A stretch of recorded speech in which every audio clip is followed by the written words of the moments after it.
Perintah Kaisar Naga bab 6267-6268. Lalu, tanya Dev.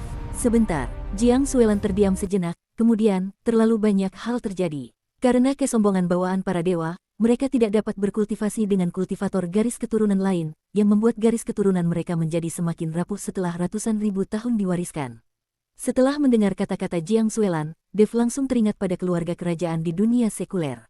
Justru karena mereka tidak bisa menikahi orang luar, peluang terjadinya perkawinan sedarah meningkat, dan seiring waktu, hal ini menyebabkan mutasi genetik. Tampaknya para dewa pun kini menghadapi situasi ini. Tak heran jika kuil dewa dan aula dewa diam-diam melakukan penggabungan garis keturunan. Dia berbalik dan menatap Dev. Untuk pertama kalinya, ekspresi kerentanan muncul di mata yang dalam itu. Meskipun hanya sesaat, Dev melihatnya dengan jelas. Garis keturunan Dewa Es kita, yang dulunya merupakan salah satu garis keturunan paling mulia, perlahan-lahan mengalami kemunduran. Kemudian, karena seorang kultivator wanita dari garis keturunan kita terpilih menjadi gadis suci tetapi kawin lari dengan seseorang, hal itu akhirnya melibatkan seluruh garis keturunan Dewa Es. Saat Jiang Suelan mengatakan ini, secercah kebencian terlintas di matanya, tetapi dengan cepat menghilang. Jadi, ini adalah penguasa istana dari Istana Dunia Bawah Utara. Dev terkejut. Kamu benar. Penguasa Istana Dunia Bawah Utara ini seharusnya adalah kultivator wanita yang kawin lari saat itu. Karena dia, garis keturunan Dewa Es kita hancur total, dan sekarang hanya aku, penerusnya, yang tersisa. Jiang Suelan mengangguk. Apakah kamu membencinya? Tanya Dev. Aku membencinya, tapi aku juga tidak membencinya. Dulu aku membencinya, tapi sekarang dia hanya mengejar cintanya sendiri, jadi apa salahnya? Semua ini terjadi karena sistem yang korup dan tingkatan dewa yang menindas. Mata Jiang Suelan dipenuhi rasa lega, sepertinya dia tidak lagi membencinya. Apakah kamu sudah puas sekarang? Jiang Suelan menatap Dev dan tersenyum getir. Dev terdiam. Dia tidak pernah menyangka bahwa wanita perkasa ini, yang bisa menembus kehampaan hanya dengan jentikan pergelangan tangannya, penguasa istana yang telah hidup selama ribuan tahun, sebenarnya adalah keturunan dari suatu ras. Sendirian, dia menjaga pohon kuno ini, danau yang dingin ini, dan kejayaan terakhir dari ras yang telah lama punah. Maafkan aku, Dev berkata pelan, seharusnya aku tidak bertanya. Jiang Suelan menggelengkan kepalanya, senyum pahit itu perlahan menghilang, digantikan oleh rasa lega. Tidak ada hal yang tidak boleh kamu tanyakan. Dia berkata dengan tenang, hal-hal ini akan diketahui cepat atau lambat. Daripada membiarkan orang lain mengetahuinya melalui saluran lain, aku lebih suka kamu bertanya langsung kepadaku. Dia berhenti sejenak, pandangannya tertuju pada wajah Dev. Kamu memiliki garis keturunan keluarga kerajaan naga emas, kamu dapat menghasilkan token dunia Bawah Utara, dan kamu mengetahui tentang garis keturunan Dewa Es. Yang terpenting, kamu adalah kultivator keabadian, Dev, kamu adalah pribadi yang jauh lebih kompleks daripada yang kamu bayangkan.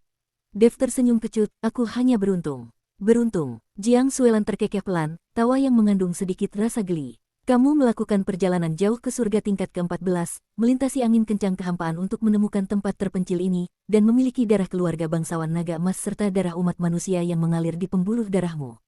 Kamu menyebut itu keberuntungan. Dev membuka mulutnya, ingin menjelaskan sesuatu, tetapi mendapati dirinya kehilangan kata-kata. Jiang Suelan tidak mendesak masalah itu lebih lanjut. Dia berbalik dan berjalan menuju pohon kehidupan. Ayo pergi. Suaranya kembali tenang. Temanmu sudah pergi dengan selamat, dan sekarang saatnya kamu menepati janjimu. Dev terkejut, janji apa? Jiang Suelan berhenti dan menoleh ke belakang. Tatapan itu mengandung sedikit kelicikan, sentuhan ejekan, dan senyum yang bahkan tidak ia sadari sendiri. Kamu berjanji akan tinggal di Istana Dewa dan melakukan 3 hal untukku.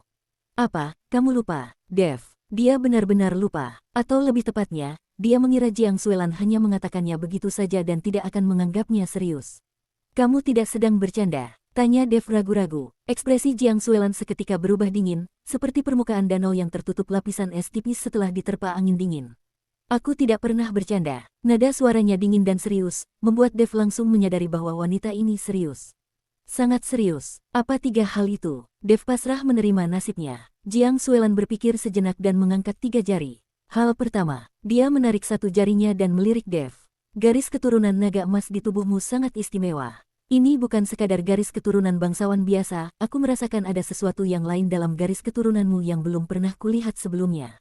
Aku perlu mempelajarinya. Dev menatapnya dengan waspada, bagaimana rencanamu untuk melakukan mempelajarinya? Jiang Suelan berkata dengan tenang, ini hanya akan mengeluarkan sedikit darah, tidak akan sakit. Dev, apakah kamu yakin ini hanya pengambilan sampel darah? Jiang Suelan tidak menjawab, tetapi memberinya tatapan penuh arti. Dev tiba-tiba merasa tidak enak, seolah-olah dia telah menjual dirinya kepada orang yang sangat berbahaya. Tidak, bukan hanya tampaknya. Itu benar-benar. Jiang Suelan memimpin Dev melewati akar-akar yang kusut di pohon kehidupan menuju sisi lain batang pohon tersebut. Di sini terdapat sebuah ruangan batu kecil, jauh lebih kecil daripada lubang pohon sebelumnya, tetapi didekorasi dengan sangat elegan. Beberapa mutiara bercahaya disematkan di dinding ruangan batu itu, memancarkan cahaya biru pucat yang lembut.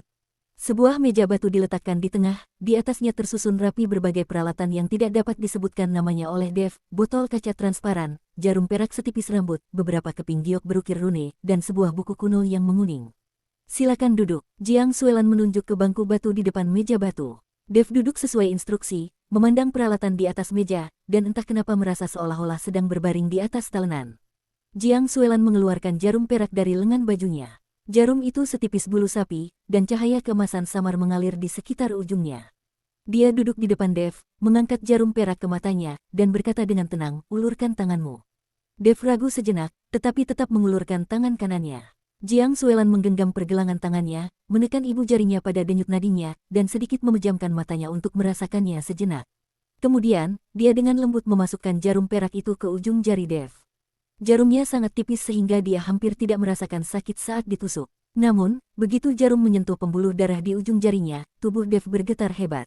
Sebuah kekuatan aneh mengalir ke dalam tubuhnya dari ujung jarum, mengalir ke hulu sepanjang pembuluh darahnya, seperti mata tak terlihat yang memindai meridian, dantian, dan bahkan setiap inci dagingnya. Rasanya aneh, seperti dilihat dari dalam ke luar, tanpa ada rahasia lagi yang bisa disembunyikan. "Jangan bergerak." Suara Jiang Suelan sangat lembut, matanya terfokus pada jarum perak itu. Setetes darah keemasan perlahan merembes dari ujung jarum. Darah itu sama sekali berbeda dari darah biasa, darah itu memancarkan cahaya keemasan samar, seperti emas cair, yang mengembun menjadi butiran bulat di ujung jarum. Yang lebih aneh lagi, sesosok hantu kecil berbentuk naga samar-samar terlihat berenang di permukaan tetesan darah itu, mengeluarkan raungan naga yang hampir tak terdengar. Jiang Suelan menarik jarum perak itu, dan setetes darah emas melayang di atas telapak tangannya, berputar perlahan. Dia memeriksanya dengan saksama sejenak dan mengangguk sedikit. "Garis keturunan keluarga bangsawan naga emas sangat murni, bahkan lebih pekat daripada yang kamu tunjukkan padaku terakhir kali." Dev tidak berbicara, dia hanya menatapnya dengan tenang. Jiang Suelan dengan hati-hati meneteskan setetes darah ke dalam botol kaca transparan, lalu mengambil tetes kedua, tetes ketiga, total 7 tetes dari ujung jari Dev sebelum menyimpan jarum perak itu. "Apakah itu cukup?" tanya Dev. "Cukup." Jiang Suelan menata 7 botol kaca di atas meja batu, pandangannya menyapu darah itu. Pengamatan awal menunjukkan bahwa hanya 3 tetes yang dibutuhkan. "Simpan sisanya untuk nanti." "Untuk nanti." Dev menatapnya dengan waspada. Jiang Suelan mengabaikan tatapannya, mengambil botol darah pertama, mengangkatnya ke matanya, dan cahaya keemasan pucat memancar dari telapak tangannya, menyelimuti botol kaca tersebut. Darah itu mulai berubah warna di bawah cahaya. Permukaan cairan keemasan itu mulai mendidih, dengan gelembung-gelembung kecil yang terus muncul dan meletus. Sosok hantu berbentuk naga itu berenang liar di dalam botol, mengeluarkan raungan naga yang semakin keras. Pada saat yang sama, warna darah juga berubah, warna kedua mulai muncul dari warna emas. Warnanya ungu yang sangat pekat, seperti sinar fajar pertama sebelum kekacauan tercipta. Pupil mata Jiang Suelan tiba-tiba menyempit. Dia meletakkan botol kaca itu kembali di atas meja, dengan cepat membuat beberapa segel tangan, dan menyentuh botol itu dengan ujung jarinya. Darah dalam botol itu sepertinya dibangkitkan oleh suatu kekuatan, dan cahaya ungu semakin kuat hingga sepenuhnya menelan cahaya keemasan. Setetes darah itu berubah menjadi massa ungu murni, perlahan berputar di dalam botol, memancarkan aura yang membuat jantung Jiang Suelan bergetar. "Ini," suaranya sedikit bergetar, ini adalah pertama kalinya Dev melihat reaksi seperti itu darinya. Dia tiba-tiba mendongak, menatap Dev dengan mata sepanas 2 nyala api. "Bagaimana mungkin ada kekuatan kekacauan dalam garis keturunanmu?" Dev menggelengkan kepalanya. "Jangan tanya aku juga tidak tahu." Jiang Suelan tidak menjawab, tetapi dengan cepat mengambil botol darah kedua dan mengaktifkannya menggunakan metode yang sama. Hasilnya sama, warna emas memudar, dan warna ungu muncul. Botol ketiga, botol keempat, sampai botol ketujuh, setiap tetes darah mengandung kekuatan ungu kekacauan, hanya konsentrasinya yang sedikit berbeda. Jiang Suelan meletakkan botol kaca terakhir, menarik napas dalam-dalam, dan mencoba menenangkan dirinya. Namun, kepalan tangannya yang terkepal dan ujung jarinya yang sedikit gemetar menunjukkan keterkejutannya di dalam hati. "Apakah kamu tahu apa arti kekuatan kekacauan?" Suaranya rendah dan serius. Dev kembali menggelengkan kepalanya. Dia benar-benar tidak memahami kekuatan kekacauan. Jiang Suelan berdiri dan mondar-mandir di dalam ruangan batu itu, seolah mencoba mengatur pikirannya. Sesaat kemudian, dia berhenti dan menoleh ke arah Dev. Kekuatan kekacauan adalah kekuatan paling purba di awal mula langit dan bumi. Kekuatan ini meliputi segala sesuatu dan mencakup semua hal. Kekuatan umat manusia, kekuatan ras binatang, kekuatan ras iblis, dan bahkan kekuatan ras dewa kita semuanya berasal dari kekacauan, namun tak satu pun dari mereka yang setara dengan kekacauan. Dia mengambil botol kaca dan menunjukkan kepada Dev darah berwarna ungu di dalamnya. Namun darahmu tidak hanya mengandung kekuatan kekacauan, tetapi juga, lihat ini. Dia menyentuh botol itu dengan ujung jarinya, dan cahaya ungu dalam darah itu sedikit bergelombang sebelum mulai tampak berbeda. Di dalam rona ungu tersebut, muncul 3 berkas cahaya yang berbeda. Aura naga emas adalah kekuatan dari garis keturunan naga emas, energi iblis hitam itu adalah kekuatan ras iblis. Ada juga cahaya transparan seperti air, yang merupakan kekuatan paling mendasar dari umat manusia.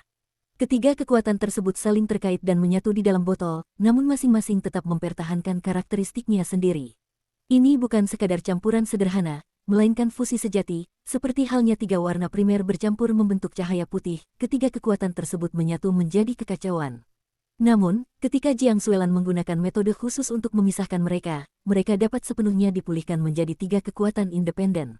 Ini tidak mungkin. Jiang Suelan bergumam, suaranya dipenuhi rasa tidak percaya, ras manusia, naga, dan iblis, 3 kekuatan yang sangat berbeda, ternyata dapat hidup berdampingan dengan sempurna di dalam tubuhmu dan bahkan menyatu menjadi kekuatan kekacauan.